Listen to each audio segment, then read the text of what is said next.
Good morning, কেমন আছো সবাই? আশা করি খুব ভালো আছো। তো দেখো আজকে চলে এলাম নতুন আরেকটা ব্লগ নিয়ে তোমাদের সাথে। তো দেখো আজকে ব্লগে কী ছিল, এই অগ্রহায়ণ মাসটা শেষ হয়ে গেছে, তো আজকে লাস্ট মাসে। তো লাস্ট মাসে কি হয়, আমাদের 12 মাসে তো 13 পার্বণ হয়েই থাকে, তো যেন প্রত্যেক বছর বছর ঘুরে ঘুরেই আসে এই দিনটা। তো আজকে হচ্ছে ভরা উঠাবো, যেটা হলো নাটাই পুজোর 4টে সপ্তাহ যায়, 4টের মধ্যে 3টে করতে হয়। তার মধ্যে আমাদের 2টো হয়ে গেছে, আজকে লাস্ট ভরা উঠাতে হবে। সেই জন্য আমি সকালবেলায় উঠে পড়েছি, ঘুম থেকে উঠেই বাসি কিছু কাজ ছিল সেটা করে তারপর চলে এলাম উঠান লেপার জন্য। তো দেখো এদিকে আমি উঠান লেপছি, আরও সারাদিনে অনেক কাজ আছে। তো তোমরা ফুল ব্লগটা দেখতে থাকো, আর আমার ভিডিওগুলো কেমন লাগে তোমরা অবশ্যই বলবে। আর তোমরা আমার কাছে এরকম আরও কীরকম ব্লগ চাও আমাকে বলবে কমেন্ট করে, আমি তোমাদের চেষ্টা করব সেরকম ব্লগ দেওয়ার জন্য।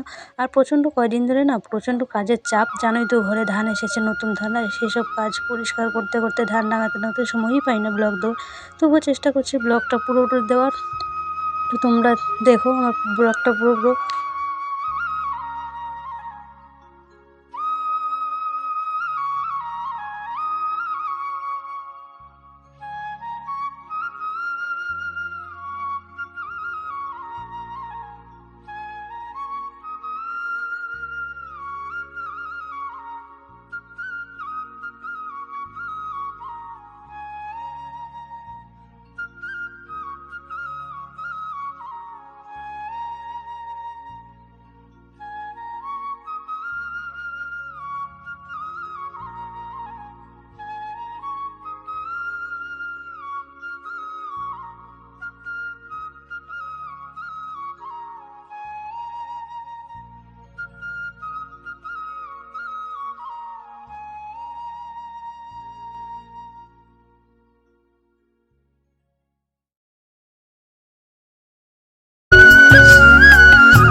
তো এদিকে দেখো, ওইদিকে বাকি কাজ করে নেওয়া হয়ে গেছে, এদিকে হয়ে গেছে সন্ধেবেলা। তো সন্ধেবেলা শিয়াল ডাকার আগে এই পুজোটা করতে হয়।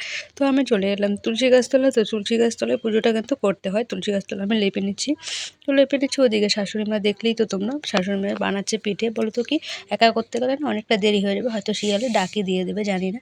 তো আমার বাপের বাড়িতে ছিল নিয়ম আলাদা, আর এখানকার নিয়মটা পুরোটাই আলাদা, ঠিক আছে? আমাদের বাপের বাড়িতে করা হতো পুকুর কেটে, মানে মাছ উঠোনে করা হতো, কিন্তু এখানে ওটা তুলসী গাছতলা করতে হয়।